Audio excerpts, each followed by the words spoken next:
ಮಾವಿನಕಾಯಿ ಸೀಸನ್ ಬಂತು ಅಂದರೆ ಸಾಕು ಎಲ್ಲರ ಮನೆಯಲ್ಲೂ ವೆರೈಟಿ ಆದಂತಹ ಮಾವಿನಕಾಯಿ ಚಿತ್ರಾನ್ನ ಮಾಡ್ತಾನೆ ಇರ್ತೀರಾ.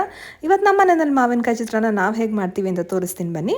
ನಾವೊಂದು ಮಾವಿನಕಾಯಿ ತೊಗೊಂಡು ಅದನ್ನು ನೀಟಾಗಿ ಫಸ್ಟ್ ವಾಶ್ ಮಾಡಿಕೊಂಡು ಸ್ಕಿನ್ ಪೀಲ್ ಮಾಡಿ ತುರಿದಿಟ್ಕೊಂಡಿದ್ದೀನಿ.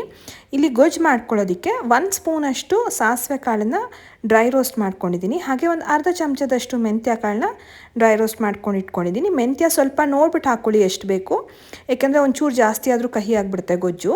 ಆಮೇಲೆ ನಾನು ಇಲ್ಲಿ ಖಾರಕ್ಕೆ ಗುಂಟೂರು ಮೆಣಸಿನ್ಕಾಯಿ ಜೊತೆ ಒಂದು 2-3 ಬ್ಯಾಡಗಿ ಮೆಣಸಿನ್ಕಾಯಿ ಯೂಸ್ ಮಾಡಿದ್ದೀನಿ ಚೆನ್ನಾಗಿ ಕಲರ್ ಬರಲಿ ಅಂತ. ಹಾಗೆ ರುಬ್ಕೊಳ್ಳೋದಕ್ಕೆ ಒಂದು ಮಿಕ್ಸಿನಲ್ಲಿ ಒಂದು ಸ್ವಲ್ಪ ತೆಂಗಿನಕಾಯಿ ತುರಿ, ಅದ್ರ ಜೊತೆ ಬೆಳ್ಳುಳ್ಳಿ, ಹಾಗೆಯೇ ಹುರಿದಿರೋ ಅಂತಹ ಸಾಸಿವೆ, ಮೆಂತ್ಯ, ಮೆಣಸಿನ್ಕಾಯಿ ಹಾಗೂ ಎಷ್ಟು ಬೇಕಷ್ಟು ಉಪ್ಪು ಹಾಕ್ಕೊಳ್ಳಿ. ಜೊತೆಗೆ ಸ್ವಲ್ಪ ನೀರು ಸೇರಿಸಿ ಒಂದು ಪೇಸ್ಟ್ ಮಾಡಿ ರುಬ್ಬಿಟ್ಕೊಳ್ಳಿ.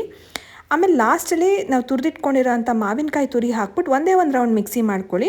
ಮಾವಿನಕಾಯಿ ತುರಿ ಚಿತ್ರಾನ್ನದಲ್ಲಿ ಯಾವಾಗಲೂ ಒಂದು ಸ್ವಲ್ಪ ತರ್ತರಿ ಇದ್ರೇ ರುಚಿ, ತುಂಬ ನುಣ್ಣಗಾಗೋದ್ರೆ ಚೆನ್ನಾಗಿರಲ್ಲ. ಹಾಗೆ ನಾನು ಇಲ್ಲಿ ಒಂದು ಸ್ವಲ್ಪ ಕಡಲೆ ಬೀಜನ ಎಣ್ಣೆಯಲ್ಲಿ ಮೊದಲೇ ಫ್ರೈ ಮಾಡಿ ಎತ್ತಿಟ್ಕೊಂಡಿದ್ದೀನಿ. ಯಾಕೆಂದರೆ ಗೊಜ್ಜಲ್ಲಿ ಹಾಗೆ ಬಿಟ್ಬಿಟ್ಲೆ ಕಡಲೆ ಬೀಜನ ಅದು ಆ ಗೊಜ್ಜಲ್ಲಿರೋ ನೀರಿಂದ ಸಾಫ್ಟ್ ಆಗಿಬಿಡುತ್ತೆ, ಚೆನ್ನಾಗಿರಲ್ಲ. ಮತ್ತು ಅದೇ ಎಣ್ಣೆಗೆ ನಾನು ಸ್ವಲ್ಪ ಸಾಸಿವೆ, ಕರಿಬೇವಿನ ಸೊಪ್ಪು ಹಾಗೂ ಬೆಳ್ಳುಳ್ಳಿ ಹಾಕ್ಕೊಂಡು ಒಗ್ಗರಣೆ ಮಾಡ್ಕೊಂಡಿದ್ದೀನಿ. ನೀವು ಬೆಳ್ಳುಳ್ಳಿ ತಿನ್ನಲ್ಲ ಅಂದರೆ ಡೆಫಿನೆಟ್ಲಿ ಬೆಳ್ಳುಳ್ಳಿ ಸ್ಕಿಪ್ ಮಾಡಿಬಿಡಿ. ಒಂದು ಸ್ವಲ್ಪ ಹಿಂಗೆ ಹಾಕ್ಬಿಟ್ಟು ಹಿಂಗಿನ ಒಗ್ಗರಣೆ ಮಾಡ್ಕೊಳ್ಳಿ.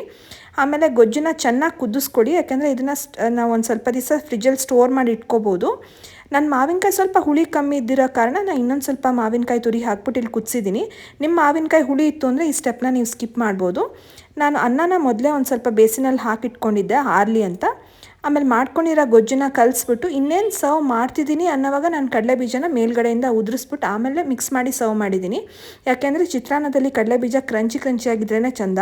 ತುಂಬ ಚೆನ್ನಾಗಿ ಬಂದಿತ್ತು, ನೀವು ಮಾಡಿ ನೋಡಿ.